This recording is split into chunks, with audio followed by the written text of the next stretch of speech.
ఏమిటమ్మా అవి? నా కుడి చేతిలో ఉన్నది ధనం. దీన్ని ఆరగిస్తే గొప్ప ధనవంతుడు అవుతావు. నా ఎడమ చేతిలో ఉన్నది విజ్ఞానం. దీన్ని ఆరగిస్తే నువ్వు గొప్ప పండితుడు అవుతావు. నీకు ధనం కావాలో విజ్ఞానం కావాలో తేల్చుకోవాల్సిన బాధ్యత నీదే నాయనా.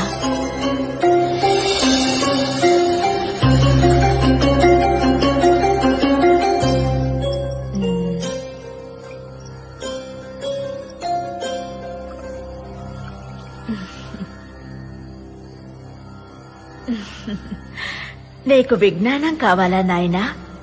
కాదమ్మా, నాకు ధనం కూడా కావాలి. రామకృష్ణ, ఏం చేస్తున్నావు?